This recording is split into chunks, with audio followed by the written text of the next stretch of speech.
Halo?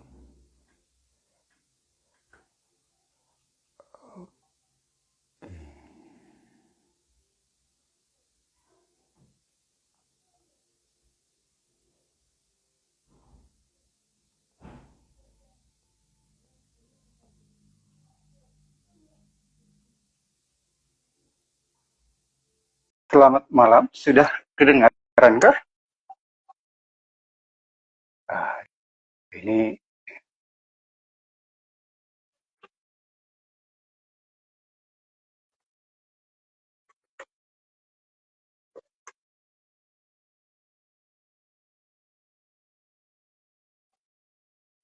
Mbak Eka sudah bergabung.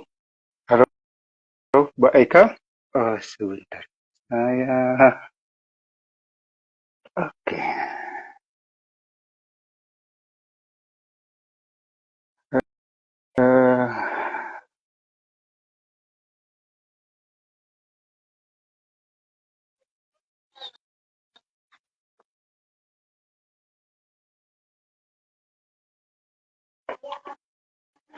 Eh, saya saya sedang belajar menambah orang bagaimana ini sebentar.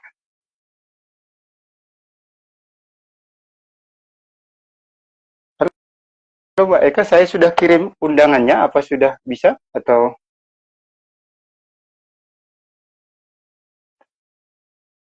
oke, sudah saya undang kembali.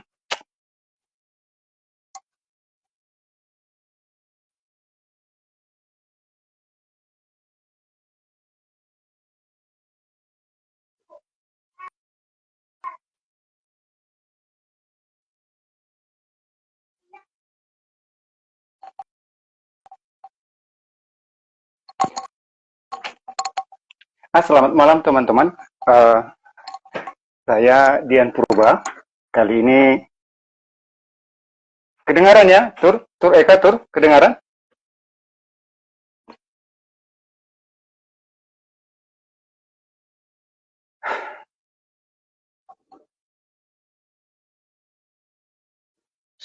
Sebentar. Oke. Ya, halo Mbak Eka, sudah bergabung?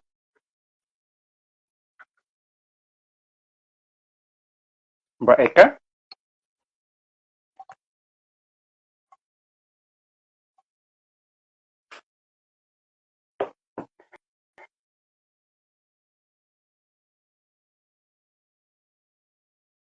Ah, nah, itu saya sudah kirim, apa sudah dikonfirmasi aja?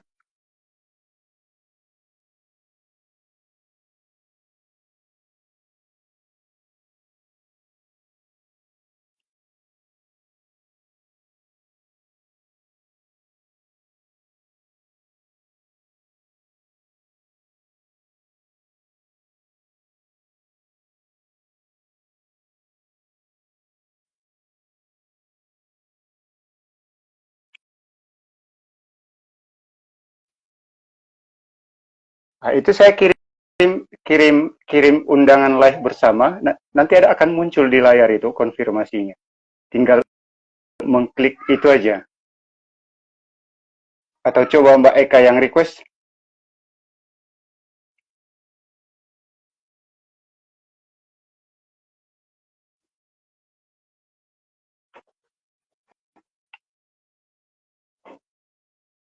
bisa Mbak?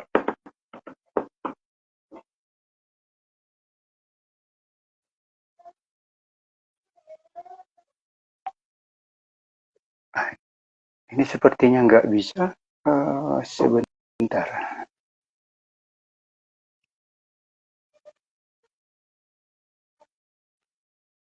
Ini kita undang kembali Mbak Eka.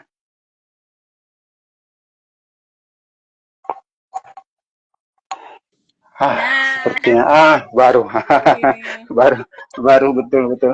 Ah, ini kami berdua, saya dengan Eka, bukan Eka Dalanta tapi Eka Nitya, satu dari Tarutung, satu dari Jogja, dari tempat jauh. Kalau biasanya Eka yang lain. Kalau biasanya kami ngobrol di ngobrol buku, eh, saya biasanya diundang Eka Dalanta sebagai pemantik. Kali ini kita akan mengkudeta ngobrol buku, betul-betul kita mengkudeta ini, karena kita berdua ini bukan orang ngobrol buku. Saya sebenarnya bukan orang ngobrol buku, Pak Eka. Jadi kemarin Eka Dalanta meminta supaya buku ini dibedah. Saya punya versi yang ini. Tetap 3 serangkai. Lalu diminta kesediaan saya untuk mencarikan orang untuk membedah. Lalu saya diminta host, saya langsung teringat denganmu. Malam ini, malam ini kita sudah kedatangan seorang sejarawan perempuan, namanya Eka Nitias. Mbak Eka ini dulu teman sekelas saya waktu di Jogja, termasuk yang paling bersinar di kelas kami dan paling cepat juga tamat. Dan sekarang termasuk di antara kami yang paling jauh bersekolah, lalu kemudian lanjut. Sekarang Mbak Eka sedang kuliah S3 di Prancis. Kalau tidak keliru, Mbak Eka ini sekarang sedang menulis disertasi tentang kebatinan. Kalau tidak keliru, kebatinan Jawa. Ya, betul. Kita terakhir ketemu kalau tidak salah antara 2015 atau 2016. Atau mungkin 2015 barangkali. 2016 barangkali, Bang. Atau 15 ya? 15 akhir. 2015. Karena 2017 saya terakhir sekali memijak kaki Jogja, sampai sekarang belum kembali ke sana. Ini mudah-mudahan malam ini kami berhasil mengkudeta ngobrol buku. Ya, karena kami dua ini orang luar dari ngobrol buku. Dan saya sudah meminta password ngobrol buku tadi dari Eka Dalanta, lalu dikasih, lalu kita akan membedah buku ini, buku September. Pertanyaan pertama untuk Mbak Eka. Siap, apa? Kasih tahu kami apa yang Mbak Eka dapatkan dari buku September ini, yang cukup tebal. Oke. Ya, oke. Kalau saya ada versinya yang ini, Bang. Oke, sama lah ya. Sama punya yang versi tebal banget di Pusnas. Iya, kayaknya lebih tebal yang itu. Tapi isinya sama. Sudah saya cek yang di Pusnas. Oke. Nah, ini dari basa-basi ini. Oke. Kan saya juga sebenarnya ini dulu hanya baca resensinya ya, tidak baca sampai selesai. Tapi karena demi ngobrol buku, jadi saya baca dari halaman awal sampai halaman akhir, betul-betul saya pentelengin satu-satu. Nggak puas di Ipusnas, jadi saya cari yang versi cetak ya, supaya bisa ditandain. Oke, kesan saya pertama membaca buku ini, novel ini, Pak Mas Sardi ini begitu serius dalam menggambarkan peristiwa September 65 itu, walaupun di konteks di novel ini tidak tahun 65 ya, tampaknya tahun 2000-an begitu, karena sudah ada handphone, sudah ada laptop, sudah ada printer, dan lain sebagainya. Dan satu hal yang menarik sekali adalah bagaimana sebenarnya saya pikir sosok dari Mas Sardi itu sendiri sebagai seorang wartawan, saya pikir ya, sebagai seorang pewarta yang kemudian bisa menggambarkan dan juga hidup di peristiwa itu, walaupun mungkin masih kecil waktu itu ya. Jadi memiliki kenangan yang dialami sendiri, dibatinkan sendiri, dan juga ditambah dengan pengalamannya selama 30 tahun lebih dalam dunia pewarta, kira-kira begitu, sehingga bisa menghasilkan satu karya yang luar biasa gitu. Novel, walaupun diklaim fiktif gitu ya, sama seperti misalnya kita baca pengakuan Pariem gitu ya, semuanya tampak begitu nyata, walaupun di awal ada disclaimer bahwa ini hanyalah fiktif. Nah, itu seperti membaca novel ini, walaupun sepertinya sangat padat informasi dan juga kemiripan dengan situasi yang aktual di tahun-tahun itu, namun tetap lagi-lagi penulis tetap memberikan distingsi bahwa ini adalah karya sastra, begitu, karya fiktif. Itu Bang, jadi kesan pertama saya ini karya yang luar biasa, dan saya senang sekali akhirnya bisa menyelesaikan 700 ini ya, kalau di tempat saya 700 ya, 700 lembar pas, 701. Kalau yang versi 3 serangkai dia 614. Beda dengan glosarium, kalau keseluruhan dia sekitar 620. Di awal-awal buku ini kita disuguhkan, saya penasaran begitu membaca awal buku, kapan tiba ke bulan September itu, atau kapan tiba ke peristiwa G kalau di sini disebut G10 September, kalau yang dirujuk di sejarah barangkali G30S. Iya, Apakah Mbak Eka membaca hal yang sama? Saya pikir Mas Hardi terlalu lama untuk masuk ke betul. Septembernya itu sendiri. Ya, ya, itu juga yang jadi nampaknya kan dibagi tiga tiga bab ya, apa tiga bagian ya. Jadi Mas Ardi banyak sekali mengeksplor latar belakang kira-kira begitu dari ketokohan Darius ya kalau nggak salah ya, Darius, kemudian Niko, lalu ada Bu siapa namanya, Bu Gesing, lalu ada juga Nadia dan Tamara. Jadi banyak sekali mengeksplor di situ sampai pada akhirnya secara tiba-tiba masuk ke dalam, jadi kayak sudah hampir hampir 200-an halaman ya. Jadi kayak hampir Bab, benar-benar bab seperti 7, bab 7 kalau nggak salah baru mulai betul, masuk ke September. Bab 7 kalau tidak betul. salah. Betul. Jadi saya waktu membaca awal seperti yang tadi Bang Purba katakan, seperti mana ini peristiwanya kok belum sampai masuk ke tubuh Hmm. ini, ke tubuh itu dan lain sebagainya. Jadi memang mungkin itu gaya yang dipakai oleh Mas Ardi untuk membangun apa namanya engagement dari pembaca terkait dengan tokoh dari Darius itu sendiri gitu. Dan yang menarik juga bagaimana sebenarnya apakah diperlukan bagi seorang sastrawan untuk begitu mendetailkan sosok dari Darius itu sendiri, kecuali memang ada satu penggambaran-penggambaran yang seolah-olah ingin disampaikan bahwa mungkin Darius atau Niko dalam konteks ini adalah penggambaran dari Mas Ardi itu sendiri misalnya. Karena kan banyak sekali Hmm. kemiripan ya sama-sama. Misalnya Niko sama-sama pewarta, sama-sama wartawan, Mas Ardi juga wartawan, kemudian juga dikatakan oleh Aswarman Adam di sini dalam apa kata pengantar, saya tidak ngecek sih tanggal lahirnya dari Pak Norca Mas Ardi ini, bahwa kebetulan tanggal lahirnya Darius itu sama seperti Mas Ardi. Nah, mungkin di situ Mas Ardi berusaha untuk menambahkan apa ya engagement lebih terhadap tokoh dari Darius itu sendiri. Gitu Bang. Mungkin ya. Tapi ya itu tadi saya setuju dengan Bang Purba bahwa terlalu panjang apa waktu yang diambil untuk sampai masuk ke dalam detail-detail peristiwa September itu. Terutama juga Bang, ketika sudah masuk ke detail, maka kita begitu dijejali dengan fakta-fakta yang Hmm. mendetail peristiwa yang begitu padat. Itu kan hanya menceritakan kira-kira waktu 10 hari ya kalau nggak salah, 10 atau 11 hari gitu. Jadi detail sekali padahal di bagian awal-awal novel itu begitu begitu liar, begitu longgar, begitu santai gitu ya. Jadi memang mungkin apa style dari Mas Ardi di novel ini seperti itu gitu. Mungkin.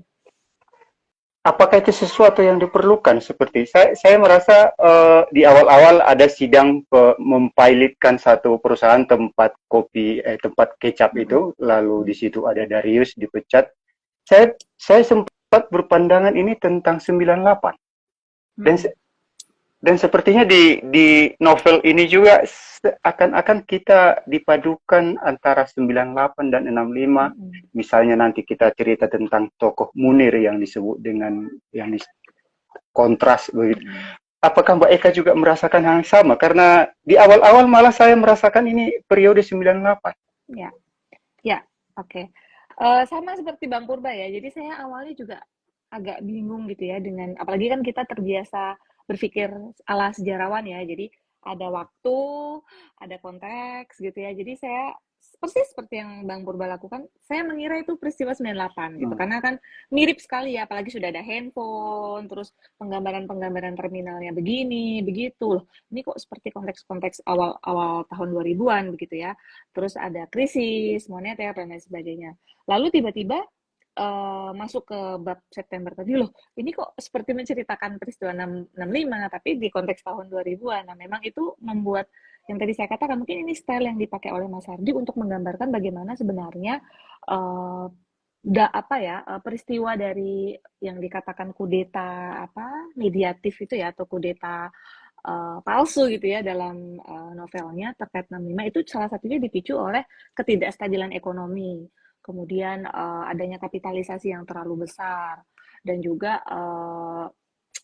korupsi dan keadaan yang tidak stabil dari ekonomi itu sendiri yang kemudian bisa memicu ketidakstabilan politik. Nah, mungkin yang saya pikir ya dari apa yang diambil sebagai setting konteks waktu atau konteks sosial yang diambil oleh Mas Ardi di sini adalah untuk menunjukkan bagaimana sebenarnya ketidakjelasan atau ketidakstabilan ekonomi yang terjadi di konteks tahun 2000-an di novel ini ya itu sebenarnya mirip sekali dengan apa yang terjadi di tahun 65 meskipun tidak secara langsung ya walaupun di konteks 65 juga di buku ini sendiri juga dikatakan bahwa sebenarnya itu adalah kisruh yang ada di dalam tentara angkatan darat itu sendiri gitu ya yang mana terlalu memihak kepada Amerika yang kapitalis sedangkan Soekarno di satu sisi sangat pro kepada gerakan-gerakan kiri begitu yang anti neoliberal dan juga anti kapitalis.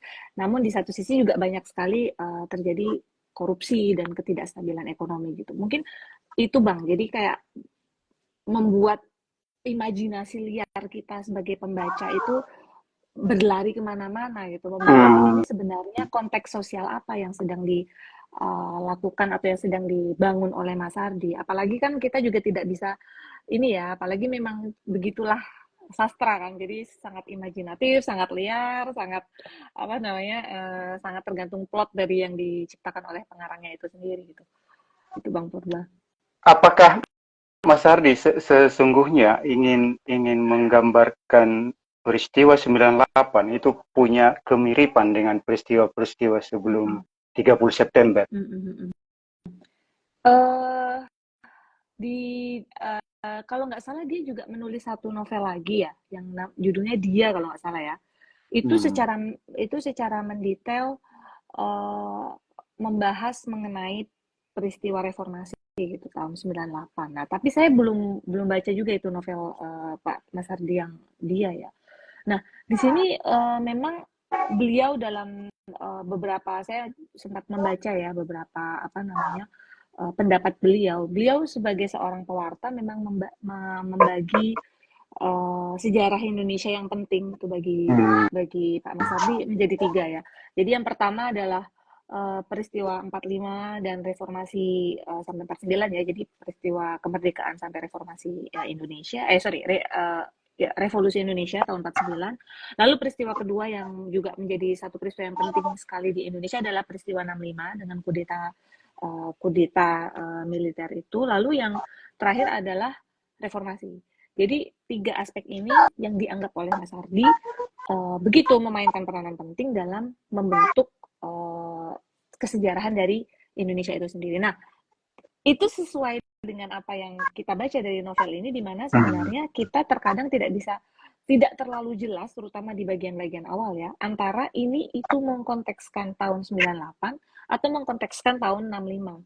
Kembali lagi ke point of view dari penulis bahwa ya bagi dia memang 65 dan 98 itu memiliki satu periode yang memiliki kemiripan yang begitu besar, terutama menjadi satu wujud dari perubahan tatanan lama ke tatanan baru. Kalau yang tahun 65 kan dari Orde Lama ke Orde Baru, kira-kira gitu ya. Bukan Orde Lama, sorry, Orde Demokrasi Terpimpin kemudian ke Orde Baru, lalu di tahun 98 Orde Baru ke reformasi. Jadi ada perubahan tatanan-tatanan yang mana memang secara pola jika kita polakan itu cukup mirip. Dan itu mungkin juga yang kemudian menjadi latar belakang kenapa kok seolah-olah di bab awal ini seperti membicarakan 98 tapi sebenarnya ini mengkontekstualisasikan September 65.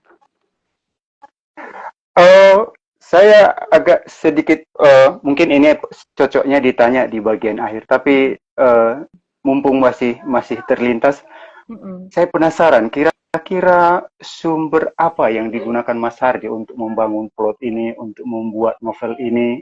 Kira-kira mungkin Mbak Eka bisa menerka-nerka kira-kira sumber apa yang dipakai. Paling tidak di sana ada dikutip beberapa ini. Meski sebenarnya ada kalau dari sisi sejarah ini sesuatu yang anakronis, misalnya ada corner paper itu pada 84 di tahun 65 lalu.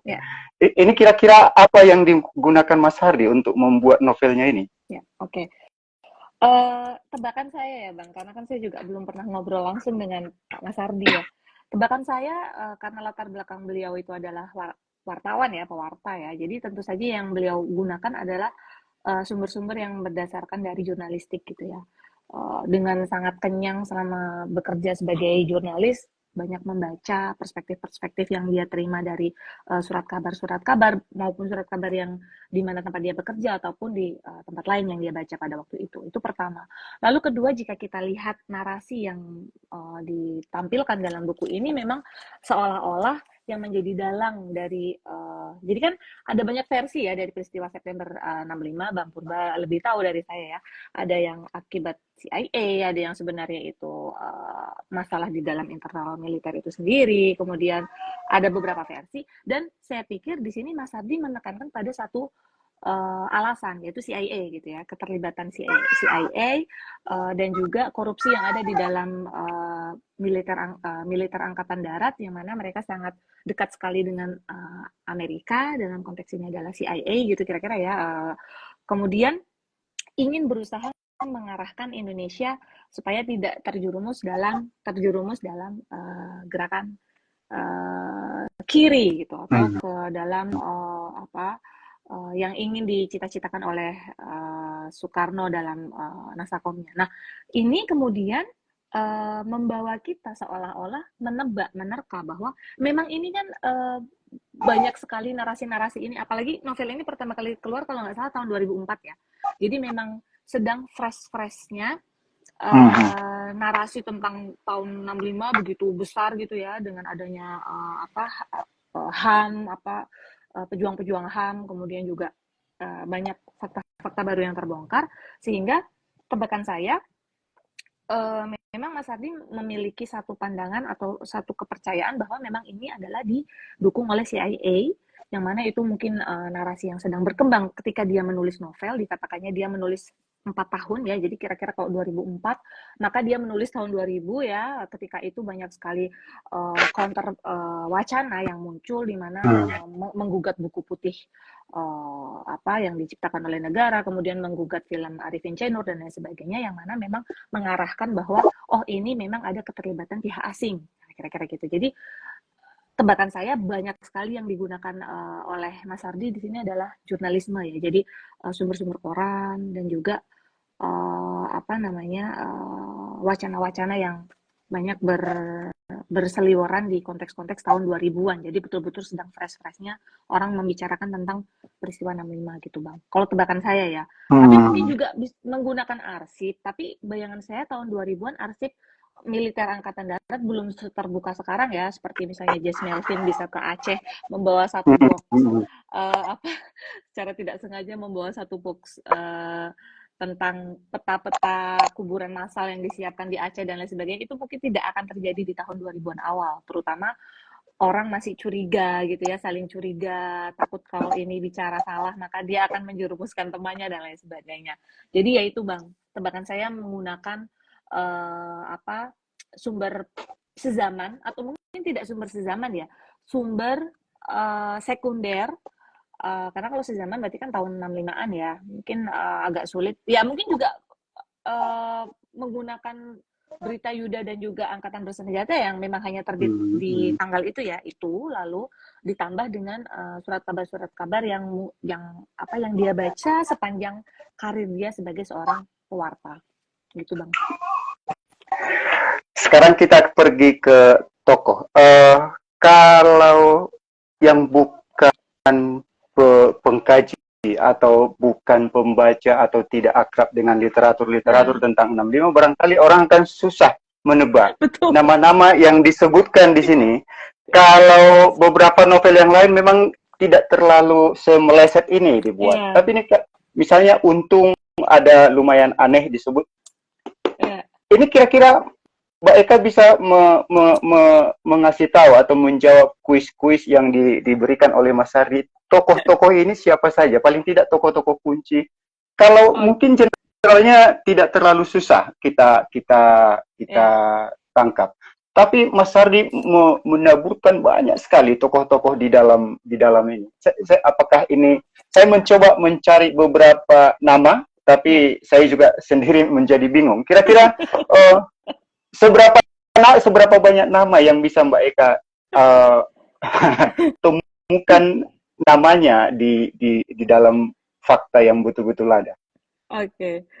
Nah, ini menarik, ini pertanyaan yang cukup sulit ya, karena memang Mas Ardi ini adalah satu dari sedikit sastrawan yang menggunakan anagram ya namanya ya. Jadi otak-atik dari kata gitu ya.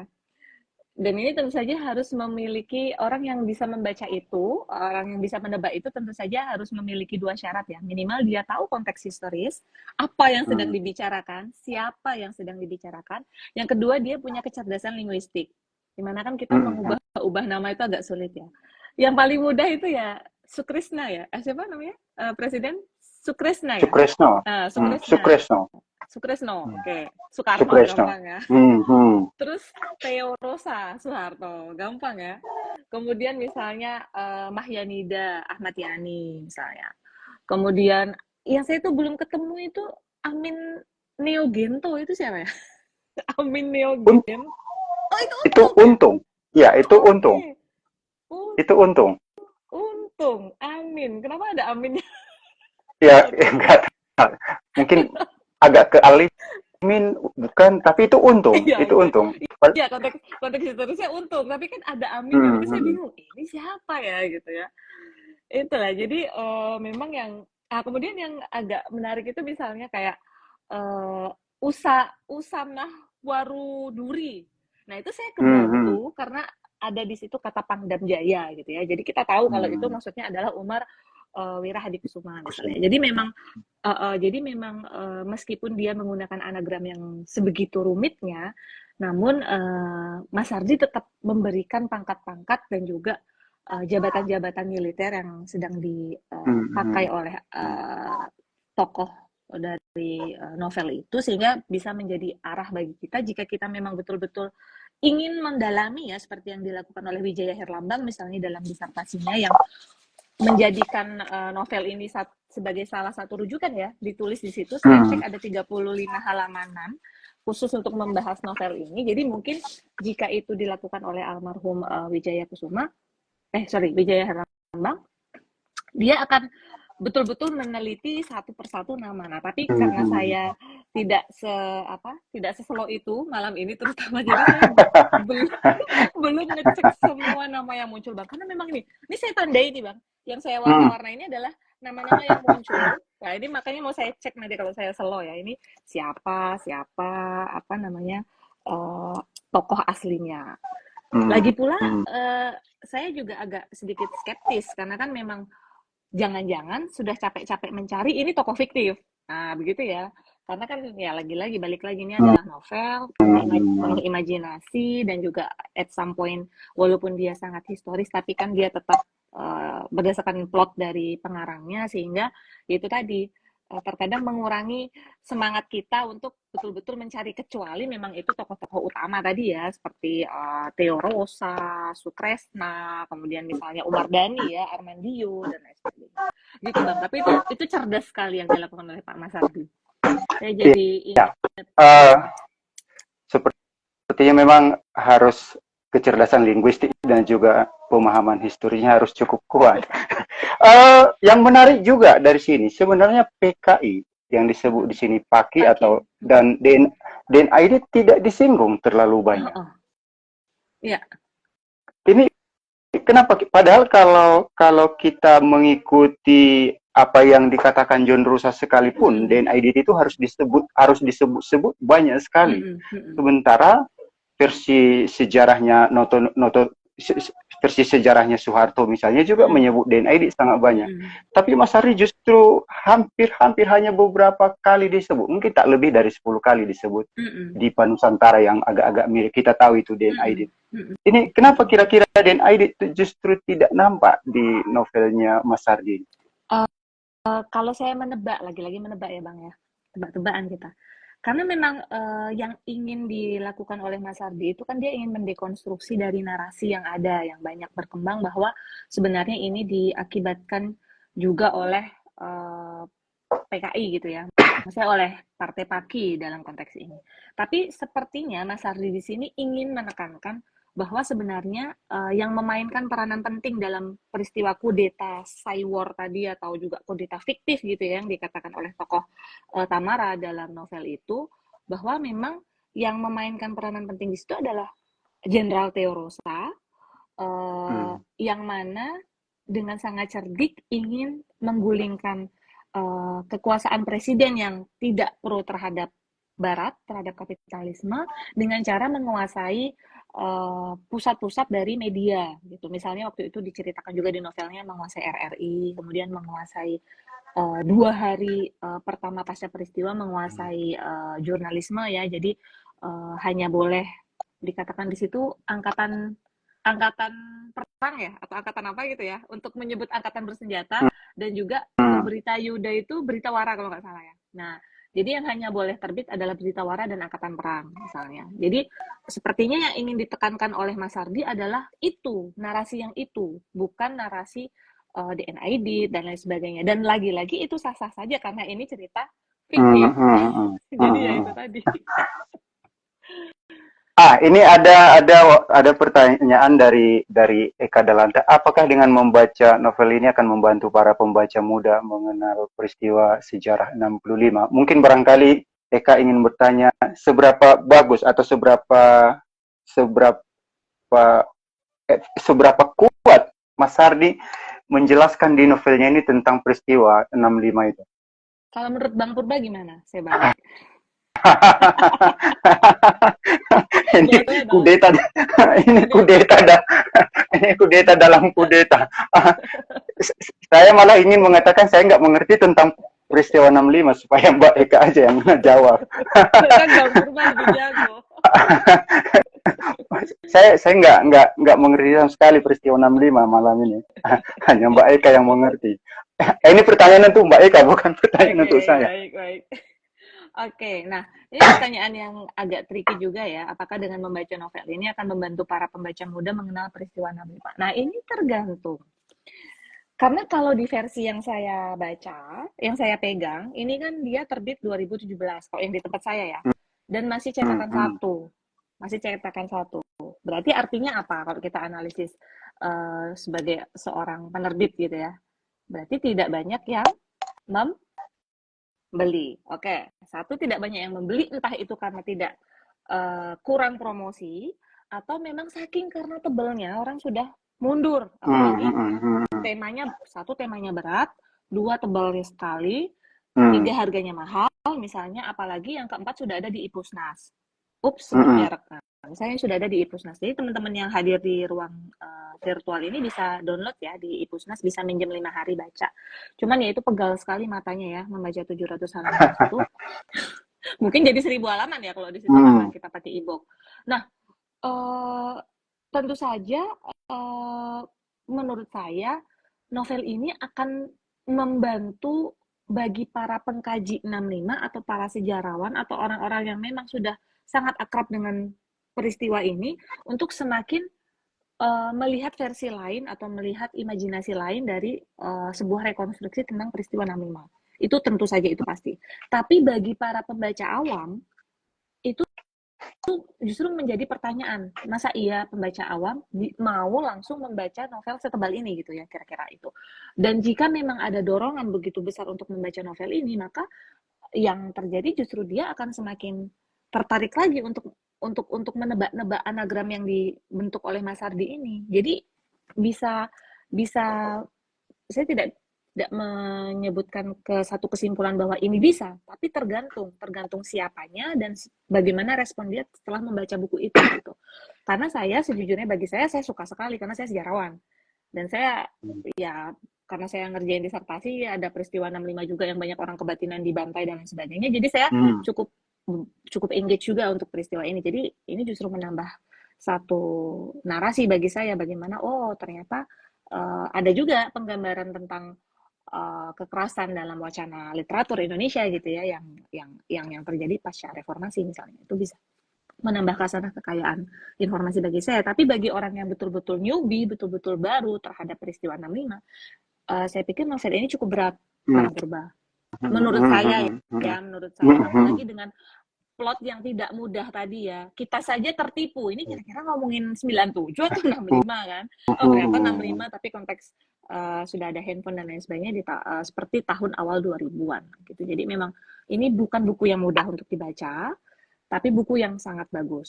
Nah, gitu. Ya begitulah ya, memang buku bagus itu terkadang tidak tidak selalu mudah untuk dibaca banyak orang gitu.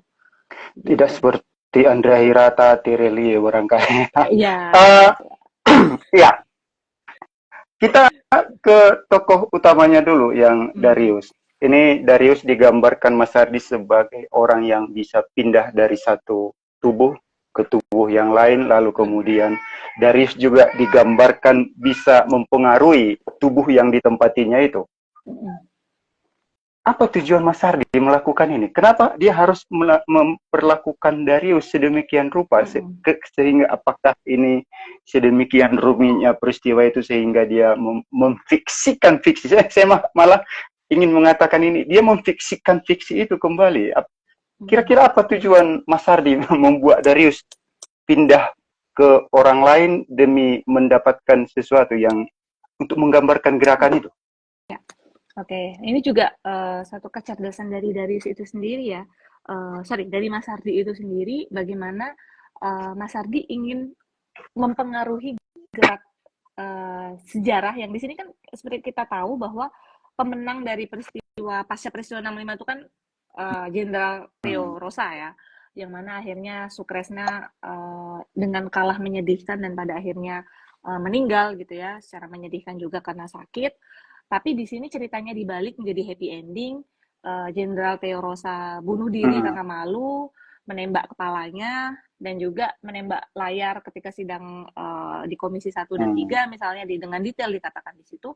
Di sini kita bisa lihat motif atau latar belakang atau keterpihakan dari si penulis itu sendiri, si Mas Ardi itu sendiri begitu besar terhadap peristiwa ini. Jadi Mas Ardi itu seperti ingin mengubah sejarah, mengubah gerak sejarah, atau seperti ingin merevisi kenapa harusnya dulu begini. Ketika RRI itu kan dia dengan sangat jelas kan di situ dia mengundang 4 orang tokoh muda di situ, yang mana memang keempat-empatnya itu semuanya bergerak pada bidang media dan penyiaran, dan media penyiaran dan dunia kreatif ya, di mana keempat anak muda inilah yang kemudian menjadi tentara bayangan dari Sukresna ini untuk bisa mengalahkan kudeta fiktif atau cywar yang dilakukan oleh Jenderal Theo Rosa. Nah, di sini sangat kelihatan sekali bagaimana Mas Ardi menawarkan solusi-solusi yang seharusnya dulu dilakukan oleh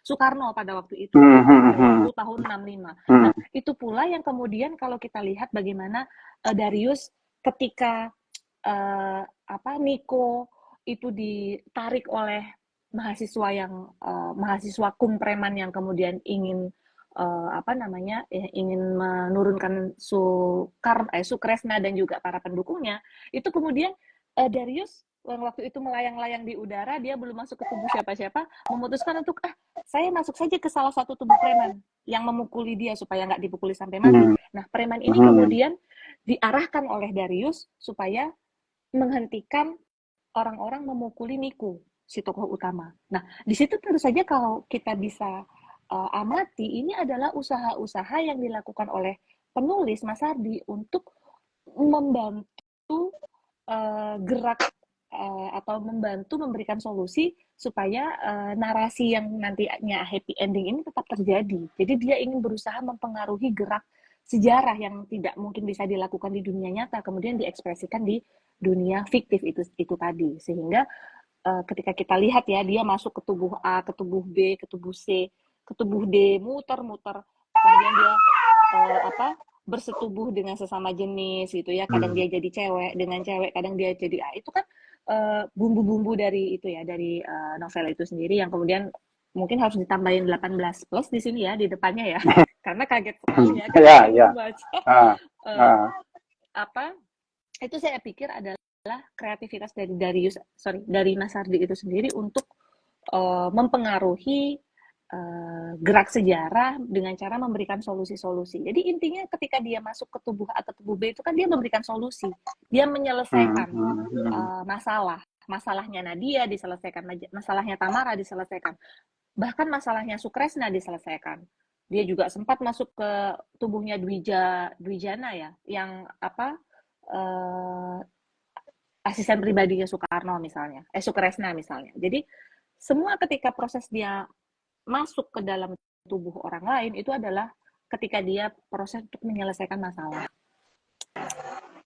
Jadi sangat mistis memang ya di bagian ini. Jadi Mas Ardi agak-agak sedikit mistis juga dalam menggambarkan peristiwa September ini.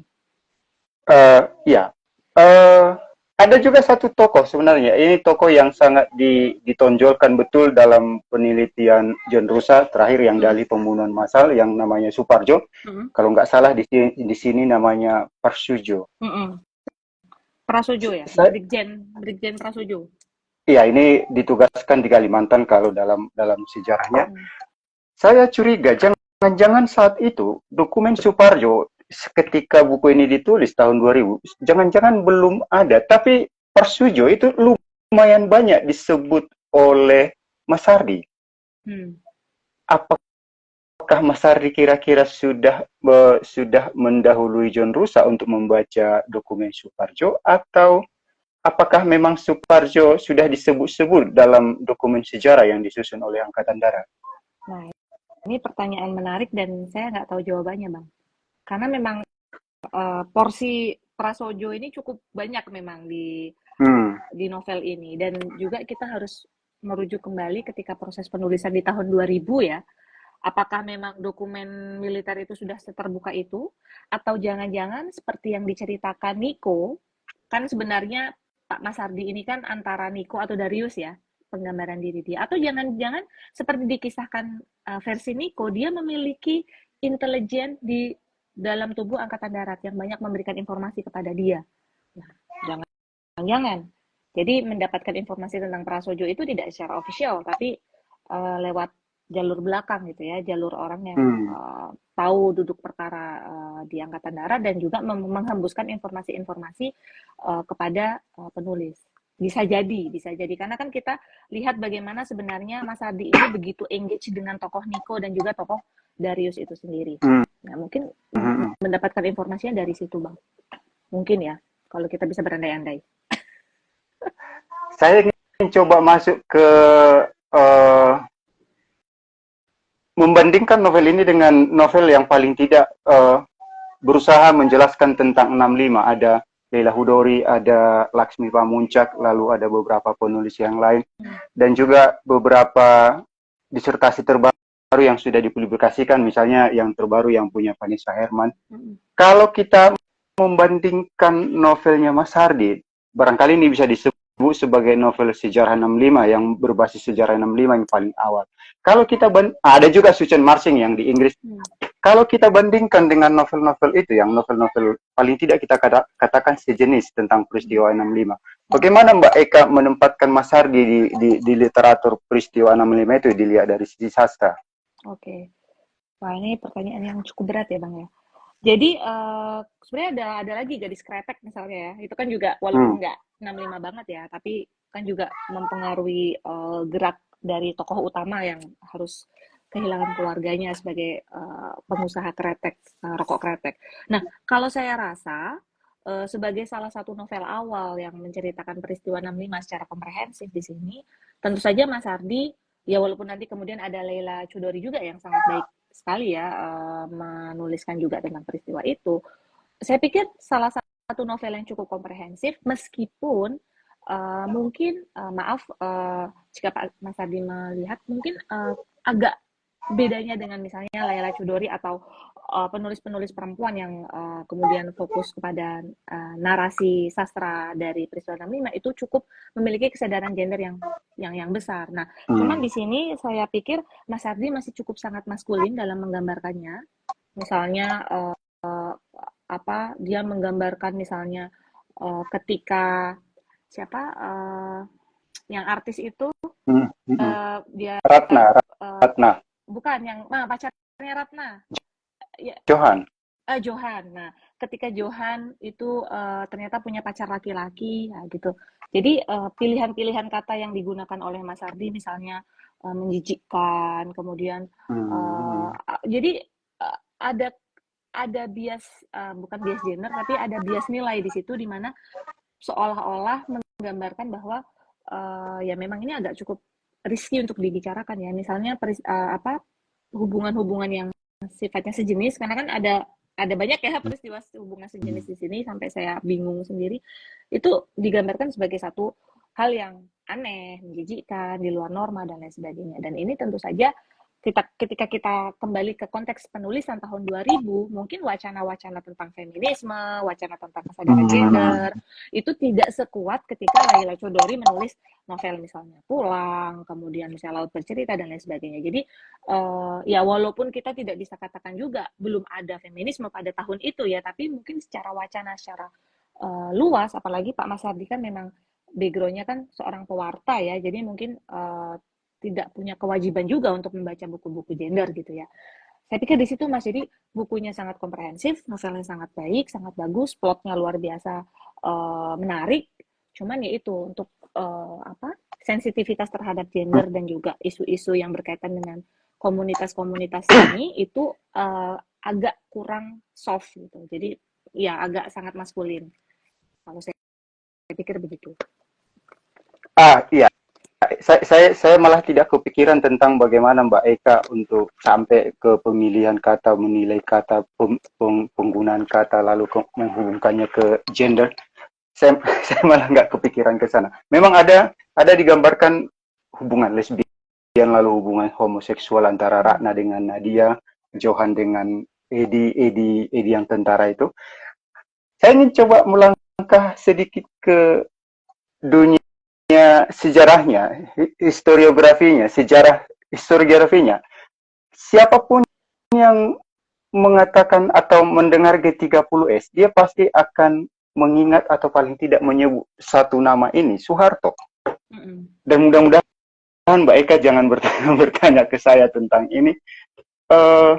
Bila kita mengkaji tentang G30S, sesungguhnya Soeharto itu bagaimana kita menempatkannya atau di mana kita tempatkan dia, atau kalau kita melihat penelitian-penelitian yang sudah diterjemahkan dan penelitian yang belum juga diterjemahkan yang sudah cukup banyak, yang saya tahu Mbak Eka juga membacanya, karya terbaru Vanessa Herman, kira-kira begitu, Kuburan Tanpa Nama, Makam Tanpa Nama. Kira-kira Soeharto ini untuk konteks sekarang bagaimana kita menempatkannya di G30S itu? Ah. Wah, ini bisa jadi obrolan tersendiri ya. Hmm, yang pasti satu hal yang penting ya, bagaimana sebenarnya fakta-fakta, data-data yang berkaitan dengan tahun 65 itu akan terus tersingkap ya, akan terus terungkap, dan itu kita bisa selalu melakukan rekonstruksi Hmm. dekonstruksi baru terhadap narasi-narasi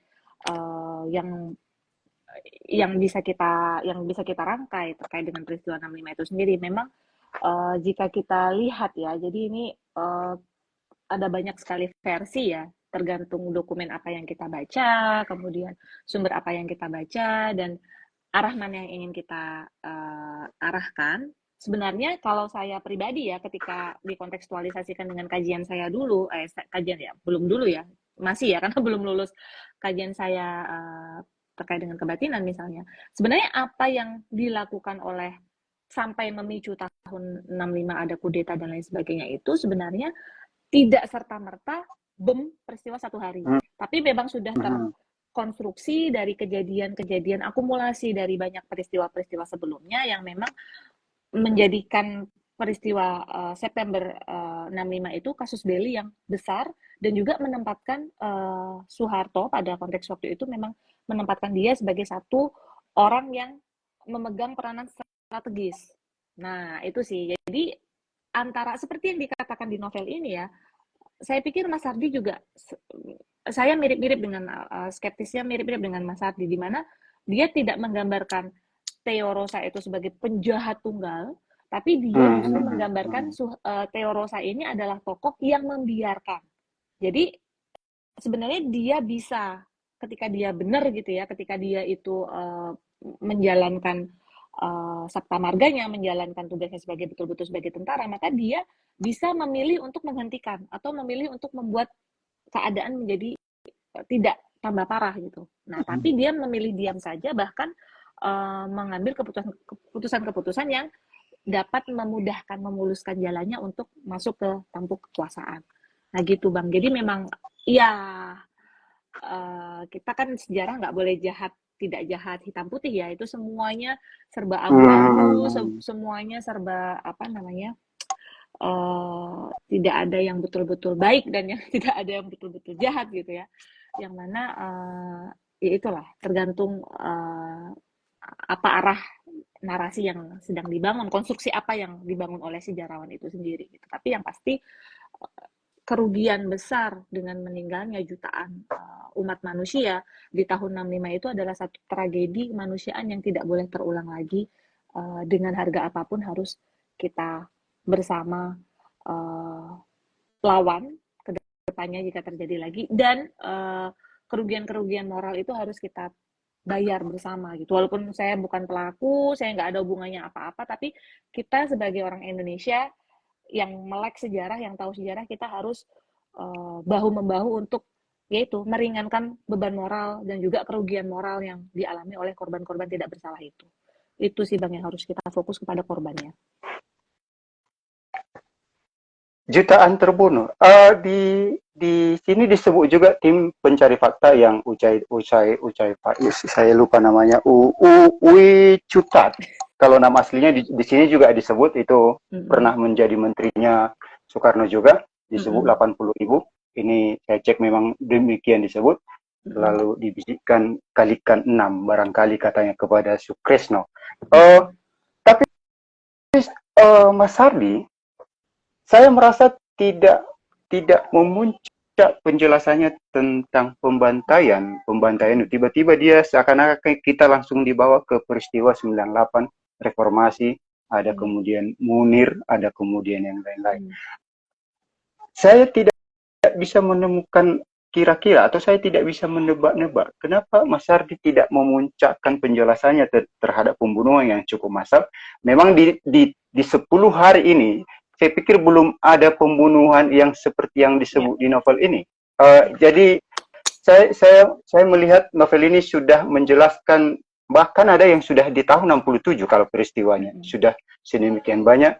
Tim pencari fakta itu kalau tidak keliru tidak secepat itu diceritakan. Lalu kemudian ada tiba-tiba ada Munir di sana. Saya bingung menghubungkan ini. Ada penggambaran yang tidak memuncak terhadap tentang pembunuhan. Lalu kemudian ada apakah Mas Ardi sedang menahan data atau menahan fakta atau menahan sumber. Lalu kemudian ada Munir di sana dan ada kontras yang disebut. Kira-kira kalau kita menggabungkan ini atau mencari benang merahnya, kira-kira apa yang ada di dalam benak Mas Ardi? Kenapa semua ini muncul kira-kira? Kalau kita bisa berandai-andai ya, mungkin jadi kan sebenarnya tadi ya, seperti yang saya katakan di awal, bagaimana sebenarnya Mas Ardi itu melakukan antisipasi sejarah ya. Jadi dalam novel ini digambarkan seolah-olah pembunuhan jutaan manusia itu kan belum terjadi, karena masih di tahap cywar ya, masih di tahap kudeta-kudeta fiktif melalui pendudukan dari media sebagai corong informasi RRI dalam konteks ini. Sehingga dalam waktu tidak sampai 1 bulan, hanya 2 mingguan, itu peristiwa kudeta sudah bisa dileram dengan cukup baik, sampai pada akhirnya di kesimpulannya bahwa Teo Rosa mati, bunuh diri gitu ya. Jadi kan seolah-olah ketika kita masuk ke dalam logika atau plot yang dibangun oleh Mas Ardi, maka tentu saja peristiwa yang asli, yang mana ada jutaan orang dirugikan secara moral dan juga ekonomi dan lain sebagainya, itu mati atau bahkan mungkin dirugikan gitu ya dalam struktur masyarakat kita, itu tidak terjadi seolah-olah begitu ya kalau kita masuk ke plotnya Mas Ardi. Nah, kemudian ada di situ kontras, kemudian ada di situ Munir. Nah, mungkin balik lagi Mas Ardi ingin menggambarkan bagaimana sebenarnya banyak hal yang belum selesai atau banyak hal yang masih abu-abu, atau banyak hal yang belum bisa diselesaikan oleh uh, orde dalam atau peristiwa dalam konteks yang sedang dibangun Mas Ardi dalam novel September ini gitu. Jadi di situ uh, siapa Munir dan lain sebagainya itu digambarkan sebagai simbolisme bagaimana sebenarnya ya kita belum bisa menyelesaikan masalah HAM secara tuntas gitu. Makanya dia dimunculkan, di-spill dikit-dikit gitu ya. Apa namanya dalam novel ini, dan juga tadi ya lagi-lagi karena dia seorang sastrawan yang berpegangan pada plot, dia berhak untuk maju mundur, mencampur adukan Hmm. fakta yang asli gitu ya, dan juga Anda dan saya sebagai sejarawan yang terbiasa faktual gitu ya, sehingga sangat serius ketika wah ini ada Munir, wah ini nggak sesuai nih dengan, nah jadi kita akhirnya pusing sendiri di kepala Hmm. kita, padahal itu kan bagian dari imajinasi penulis dan juga simbolisme yang ingin disampaikan beliau bahwa memang HAM apa kejahatan-kejahatan yang berdasarkan dari berlandaskan dari hak asasi manusia ini belum selesai bahkan sampai hari ini. Dan juga konteks tahun 2000 ketika dia menulis ya tidak sevulgar sekarang ya, mungkin dia juga tidak bisa secara terang-terangan menceritakan banyak hal gitu. Seperti jika dia mungkin menulis dimulai dari tahun 2024 mungkin akan lebih liar lagi apa yang akan dinarasikan Ya, oleh Mas Ardi. saya juga membayangkan begitu karena sudah banyak sekali penelitian, misalnya yang Jess Malvin itu akan banyak mengubah pemahaman kita, Iya, lanjutan dari John Rosa, lalu kemudian ada karya-karya berikutnya. iya, Di sini juga ada sebenarnya, tapi memang lagi-lagi ini karya sastra. Tapi meskipun karya sastra, saya juga harus mengatakan ini, sepertinya konsep HAM di saat itu belum sekuat sekarang. Mungkin dulu kita belum menyebutnya HAM. iya, Lalu ada juga KKN yang dimasukkan di sini. Ini iya, peristiwa 98. Lalu yang menarik juga ada LSM. iya, Lalu ada kebebasan informasi. iya, Apakah Mas Ardi ingin mengatakan sebenarnya saat kenapa konsep-konsep ini didatangkan? Misalnya Munir, apakah Mas Ardi ingin mengatakan tidak ada Munir di saat peristiwa itu, makanya bisa sebesar itu kejadiannya? Atau tidak ada pemahaman kita tentang KKN, makanya kejadiannya bisa sebesar itu? Atau mungkin ketiadaan LSM saat itu, makanya bisa kejadiannya bisa sedahsyat itu dan semengerikan itu? hmm. Nah ini juga satu misteri ya, bagaimana kemudian Mas Ardi, kita seperti menebak-nebak jalan pikiran ini ya, dalam plot yang dibangun oleh Mas Ardi. Tapi lagi-lagi saya mengkontekstualisasikan awal tahun 2000-an itu di mana sebenarnya Hmm. narasi-narasi tentang HAM dan juga tentang LSM itu memang sedang booming-boomingnya ya. Jadi pasca tahun 98 itu misalnya saja LSM yang bergerak di apa perjuangan perempuan itu banyak sekali muncul. Kemudian terutama juga berkaitan dengan hak asasi manusia itu juga banyak sekali muncul, sehingga mungkin itu juga yang kemudian melatar belakangi Mas Ardi memasukkan unsur-unsur LSM di situ. Bagaimana memang Hmm. kita tidak bisa pungkiri bahwa NGO-NGO yang sifatnya lokal maupun internasional yang masuk ke Indonesia itu menambah ramainya wacana tentang hak asasi manusia itu mulai dibicarakan, yang mana itu seolah-olah hak asasi manusia kan tidak ada dulu ya, selama Orde Baru itu Hmm. nggak ada itu hak asasi manusia. Lalu ketika rezim itu hancur, maka sedikit demi sedikit semuanya dibicarakan, termasuk teman-teman penghayat kepercayaan misalnya.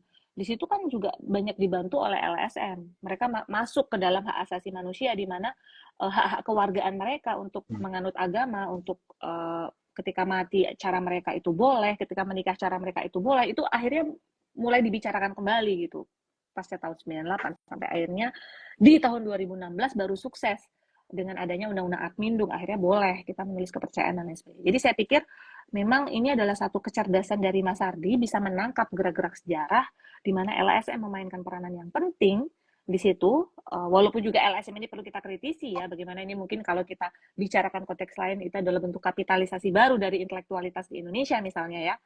Uh, tapi di konteks tahun ini pasca Orde Baru, rezim Orde Baru hancur, ini juga menjadi satu apa jembatan yang baik untuk kita memberikan satu kesadaran adanya wacana tentang apa hak asasi manusia di Indonesia, dan itu juga ditampilkan oleh Mas Adi melalui tokoh penokohan-penokohan seperti ada Munir, kemudian ada Kontras, ada apalah simbolisme-simbolisme yang menunjukkan bagaimana hak asasi manusia ini tercederai pada waktu itu. Gitu. Iya, mungkin saking detailnya penjelasan Mbak Eka barangkali tidak ada yang bertanya, saking begitu jelasnya, saking begitu begitu terangnya dijelaskan. Eh, ada dua pertanyaan ini sebelum kita mungkin mengakhiri perbincangan kita ini tanpa terasa sudah hampir 1 jam, sudah 1 jam kita berbincang. Pertanyaan kedua terakhir, bila mesti dikritisi ini Mbak Eka, apa Ya, kira-kira yang harus, apa yang Mbak kritisi tentang novel ini dikaitkan dengan periode sejarah yang disinggung di dalam? oke. Mengkritisi sebagai sejarawan atau sebagai pembaca, Bang? Dua-duanya, Dua-duanya. pembaca yang kebetulan sejarawan. Oke.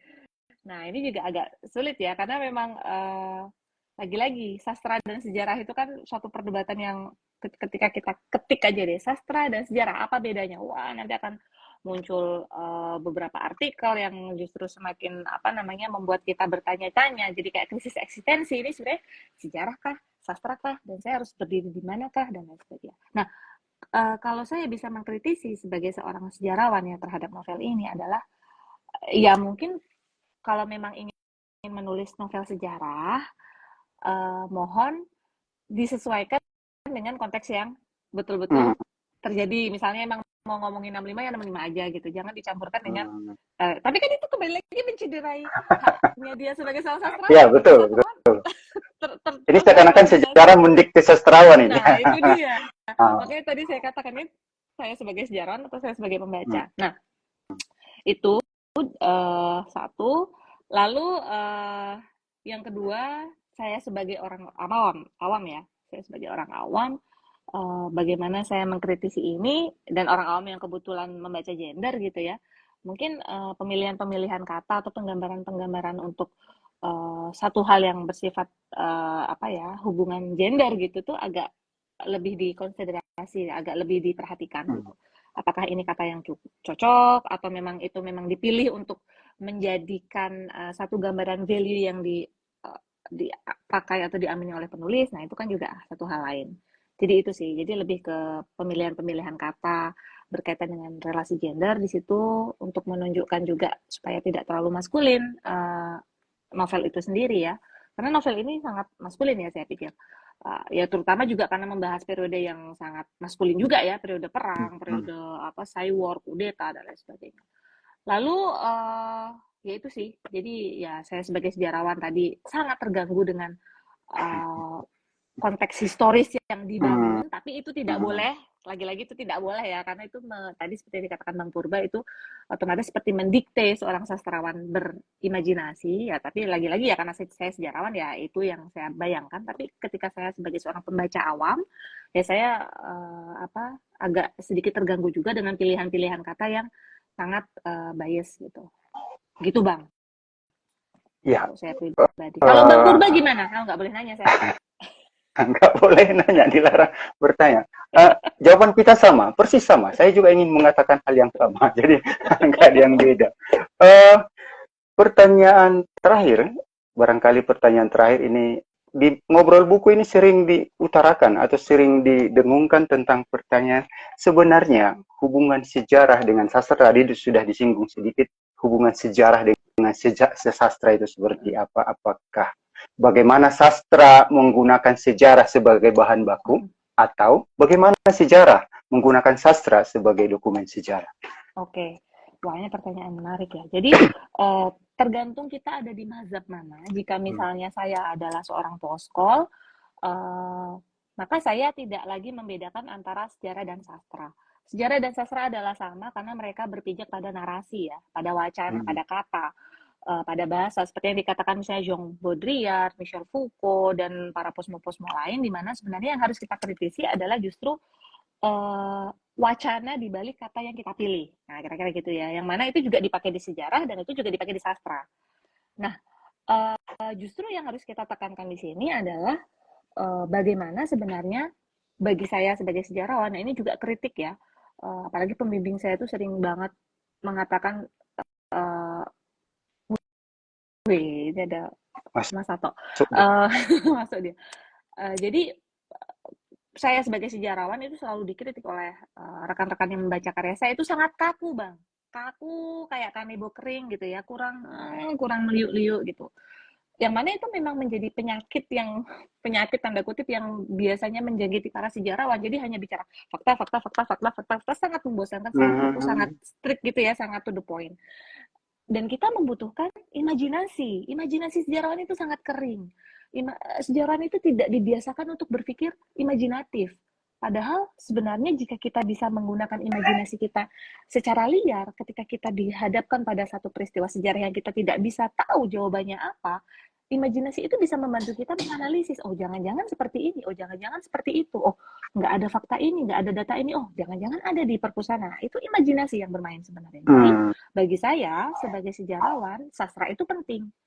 Isinya adalah sejarah, tapi penarasiannya atau bentuknya itu sastra. Kalau bisa ya, jadi seperti yang dilakukan oleh Pak Kunto Wijoyo gitu. Ketika kita baca Mhm. tulisan-tulisan Pak Kunto Wijoyo itu kan sangat enak ya, sangat padat, sangat apa namanya, sangat ringan, tapi sangat padat, sangat ringan, tapi juga sangat dalam gitu, sangat sangat detail, sangat faktual. Nah itu Bang. Jadi bagi saya keduanya itu adalah berada di dalam spektrum yang sama, spektrum kata, spektrum bahasa, spektrum wacana, dan kita harus hati-hati terhadap penggunaannya. Begitu kalau Ya, kita uh, persepsinya posmo ya. Nah, ini banget. saya pikir kita baru saja dikasih tahu oleh Mbak Eka bahwa ada pemahaman baru dalam hubungan sastra dengan sejarah. Uh, karena itu barangkali kita harus baca juga apa yang disebut oleh Gus Atto ini Gus Atto teman kami juga. Kalau saya rasa historiografi tentang PKI selalu berpusat Jawa dan Sumatera sama halnya dengan Islam radikal Timur, kemudian hanya sebagai pembuangan PKI dan tempat yang perlu perlu dilakukan pengawasan militer seolah-olah komunis tidak tumbuh atau tidak pernah tumbuh di Timur. Saya rasa perlu sekali perhatian seperti itu. Ya memang sudah ada beberapa penelitian tentang uh, komunisme atau PKI di Timur, ada juga yang dari sisi teologi, dari sisi pendeta. Teman kita juga ada yang membahas tentang itu, ada Jeff juga kalau nggak salah membahas tentang itu di Kupang. Dan memang ada juga Jerry Van Klinken juga sudah menulis tentang itu, ada beberapa tulisan tentang itu. Uh, Terima kasih Mbak Eka, bukan Eka Dalanta tapi Eka Ningtyas sudah kami culik dan sebenarnya kita berdua ini korban penculikan oleh Ngobrol Buku. Saya diculik, lalu kemudian saya diminta untuk menculik lagi. Culik Dan hari menculik. ini Mbak Eka, ya hari ini Mbak Eka nggak berhasil menculik saya untuk cerita tentang uh, 65 tesis saya tentang ini. Ada juga teman saya yang di satu kelas dulu namanya Kuncoro Hadi terus cerita juga tentang ini. Sekali lagi terima kasih Mbak Eka, terima kasih kepada teman-teman yang sudah bergabung, yang sudah nongkrongi kami di sini, teman-teman yang mungkin tidak pernah ikut juga ngobrol buku, hari ini ikut ngobrol buku, barangkali karena topiknya atau barangkali karena Mas Ardi atau barangkali karena Eka Ningtyas yang tampil. Mudah-mudahan Mbak Eka kembali nanti kalau diculik oleh Mbak Eka Dalanta sudah terhubung lewat kontak, mudah-mudahan tidak jera diculik. Dengan demikian nanti Sumatera Utara akan terhubung dengan daerah istimewa Dengan Yogyakarta. Jadi Jakarta ada ya. pertukaran ilmu, ada pertukaran yang lain. Terima kasih banyak Wilman Lumangino sudah ikut bergabung. Ada juga teman-teman yang lain. Terima kasih. Dengan demikian teman-teman berakhir sudah diskusi kita hari ini. Saya akan kembalikan lagi akun ini kepada pemilik akunnya. Dengan demikian, sekali lagi terima kasih Mbak Eka, Sama-sama terima Bang. kasih Rumah Ngobrol Buku. Jangan bosan-bosan untuk berkunjung ke Ngobrol Buku. Buku apa yang akan dibahas minggu depan? Tongkrongi Instagram Ngobrol Buku. Dengan demikian, saya host hari ini, Dian Purba, mengucapkan terima kasih sekali lagi untuk semua. Sampai bertemu di Ngobrol Buku minggu depan. Terima kasih Bang Purba, Ngobrol Buku, Kak Eka, Bang Wilman, semuanya.